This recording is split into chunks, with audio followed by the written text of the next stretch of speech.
상식을 뒤집어서 생각해보는 역발상 경제 시간입니다. 예전에 한 예능 프로그램에 나온 초등학생이 이런 얘기를 하더라고요. 잔소리와 충고의 차이점을 묻는 대답에 잔소리는 왠지 모르게 기분 나쁜데요. 충고는 더 기분 나빠요. 정답. 자, 그런데 이렇게 꺼리는 잔소리를 오히려 일부러 찾는 사람들이 있다고 합니다. 잔소리를 듣기 위해서 돈까지 낸다고 하는데요. 서울벤처대학원대학 전호겸 교수와 함께 디지털 코치에 대해서 알아보죠.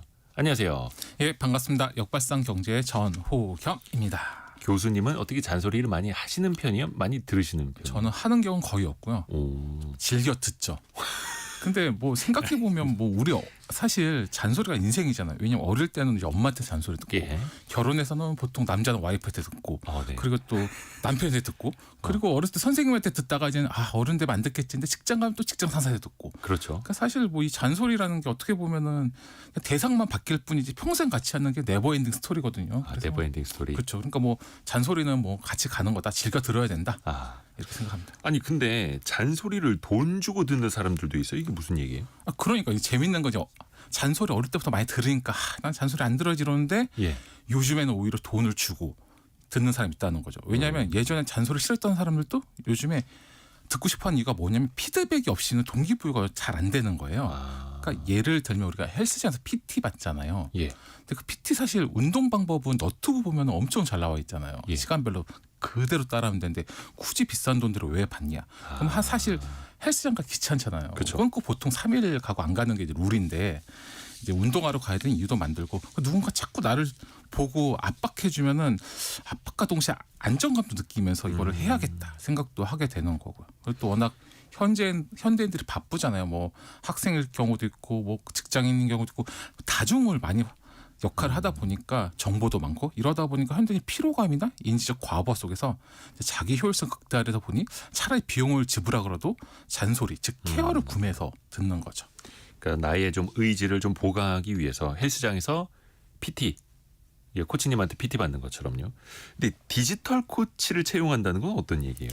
그러니까 요즘 디지털 기술 덕분에 잔소리도 이제 서비스가 되는 시대가 온 건데요. 예. 그러니까 요즘 뭐 AI나 앱이나 뭐 웨어러블 디바이스도 있고 플랫폼 같은 디지털 기술이 이제 사람처럼 체크하고 피드백을 주는 거죠. 그러니까 한마디로 말하면 디지털 코치가 온 세상이 된 거죠. 그러니까 코치란 게 엄밀히 보면 사람의 영역이잖아요. 네. 그리고 어떻게 보면 잔소리고 우리 어렸을 때는 부모님이 TV 보고 있으면 좀 자라. 내 학교 가야 되지 않나. 이렇게 말하잖아요. 근데 이제는 스마트워치나 이런 것들이 수면 데이터를 보고 오늘은 컨디션이 나쁘니까 빨리 일찍 자라. 뭐 이런 식으로 이제 알람을 줄 수도 있잖아요. 그러니까 예전엔 단순 도구였던 것들이 이제 나를 케어하고 점검하고 성장시키는 파트너로 변한 거죠. 그래서 전에 단순하게 뭐 제 정보만 딱딱 주는 것은 지금은 오늘 너 운동을 안 했네, 지출을 맞았는데 좀 아끼지, 아니면 약 먹을 시간이네, 뭐 이렇게 피드백을 주는 역할까지 넘어간 거죠. 그러니까 전에는 사람이 하던 감시, 조언, 동기부여 같은 전통적인 코치 방식을 디지털이 하는 거죠. 그러니까 생각해 보면은 우리 어렸을 때 가장 많이 들은 게 뭐야? 아침에 어머니가 막 깨우잖아요. 혹여나 늦었으니까 빨리 일어나, 지금 지각해. 이러는데 일어나면 30분 넘게 남아 있어요. 그 왜냐면 아침밥 먹으라고. 그럼 엄마 진짜 막 이러는데 디지털 코치한테 스마트폰한테 AI한테 너 이럴 수는 없잖아요. 네네네. 그러다 보니까 오히려 더 감정 기복도 없고 스마트폰 사람이 거기다 뭘 하기도 애매하고 그리고 워낙 많은 데이터를 기억하다 보니까 더 사람보단 정밀함과 꾸준함으로 우리를 관리해주고 또 우리가 그 스마트폰을 가지고 볼멘소를 못하니까 더 효과가 많은 거죠. 일종의 비서가 되는 거네요. 근데 사실 그렇죠. 누구나 간섭받기를 좋아하지는 않잖아요. 맞습니다. 근데 굳이 돈까지 쓰면서 이러는 이유가 따로 있을까요? 이거는 어떻게 보면 이제 피드백 문화의 내재화라고 저는 생각하는데요. 그러니까 사실 이제 20, 30대를 포함해서 40대까지 저희 세대까지 보면 학교, 학원, 과외 또 인터넷 강의 그리고 학습지를 위시한 이제 공부 시스템 속에서 자랐잖아요. 그러니까 항상 아침부터 눈 떠가지고 어머니가 일어나라부터 시작해서 학교 가면 선생님이 가고 뭐 끊임없이 체크하고 피드백하고 끝나면 학원 간 사람도 있고 뭐 인터넷 강의 듣는 사람도 있고 여러 가지 했잖아요. 그러니까 다 잔소리 천국 살다 보니까 이거에 대해서 알게 모르게 몸에 시스템으로 내재화되어 있는 거예요. 그러니까 성인이 되어서도 이제 잔소리 그만 들어야지 이렇게 생각하면서도 한편으로는 그게 부지불식까지 서운하게 되는 거죠. 잔소리가 이제 어느 순간 없어지면 서운해지는. 서운한 거죠. 그래서 우리 아이가 이번에 대학에 진학했는데 예. 수강 신청부터 뭐 자율적으로 하잖아요. 예, 예. 모르니까 저도 물어보는 거예요. 그래서 내가 이야기해 주니까 아빠 왜 고등학교처럼 이게 가정통신문이 없냐 한 번에 설명해 주면 되는데 뭐 이래서 가정통신. 그러니까 왜 고등학생 가정통신문 다 나오면 그쵸, 그대로 하면 그쵸, 되거든요. 근데 대학교는 그런 거 없잖아요. 알아서 알아서 맡겨버리니까. 홈페이지 가서 하든지 말든지 뭐 본인이 알아서 한 문제니까. 그래서 요즘에 현대인들은 누군가 나를 정기적으로 챙겨주는 시스템에 익숙한 게 아닐까 싶죠. 맞아요. 이게 사실 중학교에서 고등학교 올라갈 때 선생님이 고등학교 가면은 선생님이 더 이제 너희들 혼낼 수 있고 힘들게 할 수 있어라고 하면 겁나는데 또 이제 고등학교에서 대학교 갈 때는 이제부터 너희한테 아무도 뭐라 안 할 수 있어라고 할 때 해방감을 느끼면서도 오히려 그게 더 무섭죠. 맞아요. 사실은. 또 이게 잔소리 혹은 이제 피드백이라는 것도 어떻게 말하느냐에 따라서 그 방식도 되게 중요하잖아요. 사람의 감정을 건드릴 수도 있기 때문에. 맞습니다. 이와 관련된 조사가 있는데요. 예. IT 분야 리서치 컨설팅 기업 미국에 있는 가트너라는 회사가 있는데 네. 여기서 조사를 했는데요. 그러니까 그 직원과 관리자 7,300명하고 100명의 관리자 후보를 인터뷰했어요. 그래서 이 연구를 왜 했냐? 오늘같이 바쁜 업무 환경에서 직원의 역량을 개발한 최고의 관리자는 어떤 유형인가를 확인하려고 했어요. 그래서 90개 이상의 변수를 다 코딩하고 연구진은 교사형, 상시 접속형, 연결형, 치어리더형 이렇게 4가지 관리자의 코치 유형이 있다는 사실을 확인한 거죠. 그래서 첫 번째로 좀 자세히 보면 첫 번째는 교사형 관리자는 자기 지식과 경험을 바탕으로 직원을 코칭하는 유형인데요. 조언 중심으로 피드백을 제공하고 개인별 성장 방법을 지도한대요. 근데 이런 분들은 기술 분야에도 전문성을 갖고 있고 관리자가 되기 전에 이 업계에서 굉장히 일한 경험이 많은 분들이라고 하고요. 네. 두 번째가 상시 접속용 관리자인데 이분들은 끊임없이 코칭하고 항상 직원들 성장을 이렇게 지켜보면서 다양한 기술에 대해 피드백을 제공하는데 네. 이게 인사 전문가들이 가장 원하는 이상적인 스타일이라는 거예요. 상시 접속형이. 세 번 상시 접속형. 예. 끊임없이 피드백을 주는 거예요. 맞습니다. 끊임없이 코칭하는 거죠. 세 번째가 연결형 관리자인데요. 이건 자기 분야에 맞춘 피드백을 제공하거나 조직 내에서 해당 기술을 가르치는 사람을 찾아서 이렇게 연결해 주는 거예요. 예. 그래서 더 많은 시간을 들여서 직원에게 관심사를 파악하고 직접 가르치기보다는 연결에 더 집중하는 거죠. 내가 하는 것보다 남들도 연결해 주는 거죠. 마지막으로는 네 번째인데 치어리더형 관리자가 있는데 치어리더형. 이분은 진짜 긍정적인 피드백으로 스스로 성장하게끔 유도해 주는 스타일이거든요. 할 수 있어. 그래, 잘해봐. 넌 잘할 수 있어. 리딩해 주는 거죠. 근데 놀랍게도 이 4가지 유형이 어깨를 불문하고 어디든 비슷하대요. 근데 굳이 따지면 가장 많은 형이 치어리더형이 29%였고요. 가장 적은 유형은 교사형으로 22%였다고 합니다. 그러니까 뭐 크게 차이가 안 나는 거죠. 근데 또 이렇게 피드백을 주시는 분들도 힘들기는 힘들어요. 근데 이게 뭔가 피드백을 받으면 뭔가 성과가 나아질까? 과연 그럴까요? 근데 이것도 이 조사에 의하면 이제 인사관리자 가장 선호하는 게 아까 말한 상시 접속용 관리자였거든요. 예. 계속 이렇게 피드백을 해주니까. 근데 이게 가장 나쁘다는 거예요. 왜냐하면 많은 피드백을 들으면 우리도 피곤하죠. 잔소리가 피곤하고 우선 듣다 보면은 스트레스 받잖아. 부담스럽고 좋은 말도 한두 번인데 나쁜 말은 더 스트레스 받으니까. 네. 그리고 또 자립성도 떨어뜨리는 거. 왜냐하면 계속 뭐라고 하니까 그냥 대충 하고 그냥 하다 보면 뭐 되겠지 뭐 이런 식으로 되다 보니까 네. 하고 이 피드백이 습관화 되다 보면 안 해도 되는 쓸데없는 것도 많이 가르치게 되잖아요. 근데 본인이 잘 모르는데도 이제 내가 내 직원, 내 후배한테 알려줘야 되면서 알려주다 보니까 잘못된 정보나 그런 길로 알려준 경우도 있는 거예요. 그래서 그럼 최고의 코치는 누구였을까 봤더니 연결형 관리자였다는 거예요. 그러니까 직원 성과에서 얼마나 이게 좋았냐면 네. 연결형 관리자는 다른 유형보다 부하 직원이 고성과자, 성과를 많이 낼 확률이 무려 3배나 높았다는 거예요.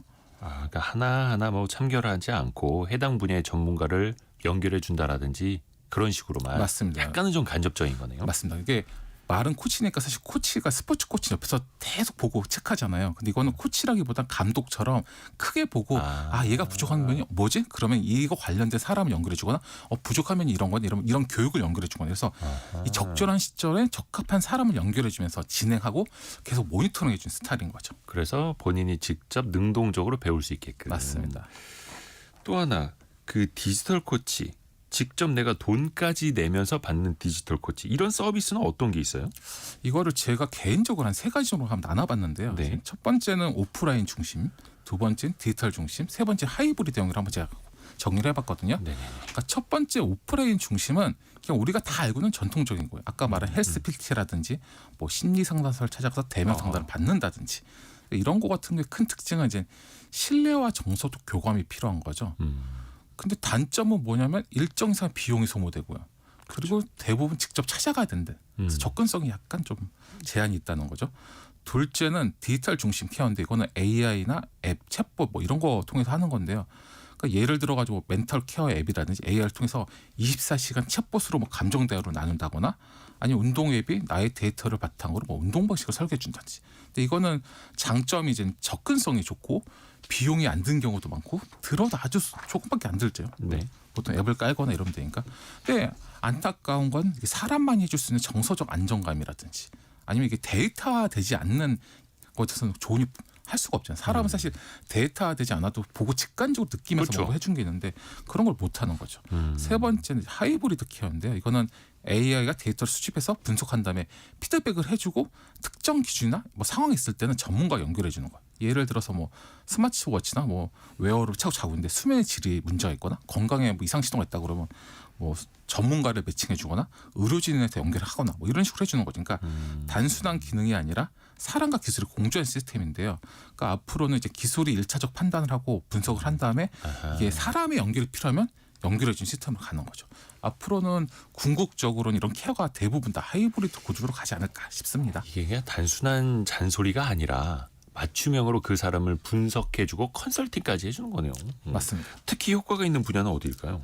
이거는 디지털 코치다 보니까 데이터로 측정이 가능한 영역이 가능한 거죠. 뭐 예. 건강 관리 같은 경우 운동량, 심박수, 수면 시간 다 되잖아요. 네. 다이어트 같은 경우에는 이 사람이 음식을 뭐 먹는지 뭐 이런 거 다 확인할 수 있으니까 뭐 재무 관리도 마찬가지죠. 내가 돈을 얼마 쓰는지, 카드 쓰는 내역 이런 네. 거 다 하면 보험 가입 상태 이런 게 다 데이터되기 때문에 데이터된 거 거의 다 되고요. 심지어 뭐 정신 정도나 감정 상태도 일정 부분은 데이터가 되잖아요. 예를 네. 들어 가지고 뭐 우리 방 사진을 찍어가지고 보내면 이 정리 정도 상태거나 아니면 뭐 이렇게 다 인터를 어떻게 할지 돼서 어느 정도까지는 해줄 수 있잖아요. 네. 그러니까 일정 기간 데이터가 되는 게 요즘 많다 보니까 대부분의 이제 수치로 가능한 거는 대부분 다 디지털 코치가 개입하지 않을까 싶습니다. 이게 참 잔소리도 구독하는 시대. 근데 이게 사실은 따지고 보면은 디지털 코칭, 나만을 위한 컨설팅 이럴 수도 있는 거고요. 근데 이거를 또 한 귀로 흘려버리면 안 되지 않습니까? 어떤 맞습니다. 점을 좀 유념해야 될까요? 이거 관련돼 가지고는 이 과연 자기가 스스로 이제 할 수 있는지를 확인해야 되는 거고요. 스스로 할 수 있는가? 그렇죠. 이거 지속할 수 있는지 이런 게 중요한데 그러려고 그러면 이제 구독이 좀 필요하거든요. 그러니까 사실 구독의 핵심이 자동, 반복, 관계 이런 건데 네. 이런 케어나 이런 거의 기본은 지속성이잖아요. 하루만 공부하거나 하루만 운동해서 효과가 없잖아요. 이런 걸 지속적으로 구독해주면서 케어도 해주고 1:1 매칭이 되면은 이 사람이 이거 관련돼 가지고 관계도 지속되면서 더 세밀한 맞춤형 서비스도 받을 수 있는 거죠. 아하. 이것도 어떻게 보면은 구독 서비스로 계속해서 이어질 수 있다. 맞습니다. 이 산업 계속해서 커질 수밖에 없을까요? 그렇죠. 이 사업 자체는 앞으로 스스로 이제 잘 챙기는 사람이 예전에는 유능하다 생각했잖아요. 근데 지금은 잘 설계된 시스템, 이런 뭐 구독화된 시스템도 좋고 이런 걸 어떻게 쓰느냐, 이걸 라이트 어떻게 맞춰서 하느냐 이런 게 중요하기 때문에 네. 앞으로 계속될 수밖에 없고요. 이거 같은 경우에는 특히 아까 말씀드린 하이브리드 케어로 앞으로 끊임없이 이제 진화할 것으로 보입니다. 신기합니다. 돈 주고 피드백을 들으려는 문화. 또 이 산업도 커지고 있는 거고 거기에다가 AI까지도 접목이 되고 있는 거고 이거를 이 방송 들으시는 뭐 소상공인이나 개인에게도 좀 어떻게 기회가 될 수 있을까요? 이게 사실은 굉장히 큰 기회인데요. 왜냐하면 전에는 소상공인의 1인 기업가가 고객 데이터를 막 일일이 수기로 아니면 뭐 제가 직접 손을 치고 전화해서 물어보기 불가능했거든요. 근데 지금은 앱이나 AI가 있기 때문에 이 데이터 관리가 가능하잖아요. 그러니까 전에 디지털 도구가 대기업만 쓰는 거였는데 이제 소상공인 1인 기업가 가능하죠. 그래서 예를 들어가지고 운동이나 식단 전문가라면 운동 및 식사 이런 거 기반해서 데이터를 모아서 피드백이나 코칭하기가 더 좋잖아요. 아하. 단순히 이거는 이제 기술을 쓰는 거고 여기서 소상공인 더 한 발자국 더 나아야 되는데 이거는 로컬 커뮤니티 기반 구독형 케어라고 좀 말하는데요. 그러니까 지역 말이 기반형이죠. 예, 그러니까 지역 기반형인데 예를 들어 제가 영등포구에 살고 있는데 네. 제가 다이어트를 해야 된다. 그럼 같은 목표를 가진 사람들을 제가 1인 PT샵을 하고 있다면 모아가지고 이분들의 커뮤니티를 만들어가지고 데이터를 모아서 예를 들어 운동, 뭐 식단 이런 거 계속 봐주는 거죠. 그런데 이게 뭐가 좋냐면은 같이 코미디 들어가면 옆에 사람을 보잖아요. 저 사람 살을 뺐네. 오늘 음식 이거밖에 안 먹었네. 내가 같이 하고 있는데 나만 안 하면은 이상하잖아요. 네. 그러다 보니까 자연스럽게 더 할 수밖에 없거든요. 그러니까 이렇게 로컬 지역으로 모아가지고 커뮤니티를 만들면은 단순하게 운동뿐만 아니라 여러 가지 뭐 독서라든지 하다 음식도 마찬가지고요. 가사 서비스도 그렇고 소상공인과 1인 기업가들이 많이 하는 분야에서 굉장히 활용도가 높죠. 아하. 요즘에는 뭐 스마트워치 이런 걸로 그 사람이 얼마나 운동했는지도 자동으로 기록을 하고 그렇죠. 잠을 또 어떻게 잤는지도 기록이 되고 최근에 또 보고 놀란 게 어떤 기업들은 그런 앱도 만들었더라고요. 본인이 밥 먹는 그 식탁 있지 않습니까? 식판 같은 거 사진을 찍으면 그렇죠. 칼로리 다 거기에 뭐가 네. 있고 칼로리가 얼마고 이 식단의 영양 균형이 어떻고 일주일 동안 한 달 동안 어떻게 먹었고 또 분석이 돼서 데이터로 또 쌓이더라고요. 이거를 또 누군가랑 뭐 PT 코치랑 이제 공유를 하면서 또 개별적인 뭐 맞춤 컨설팅을 또 받을 수도 있는 거고요. 맞습니다. 신기한 세상이 되고 있습니다. 그러니까요. 사실은 근데 또 보니까 잔소리는 아니고 그렇죠. 나를 위한 조언 또 컨설팅 그것도 이제 구독 경제 시대로 간다라는 거 역발상 경제 시간에 들어봤습니다. 서울벤처대학원 대학 전호겸 교수였습니다. 고맙습니다. 감사합니다.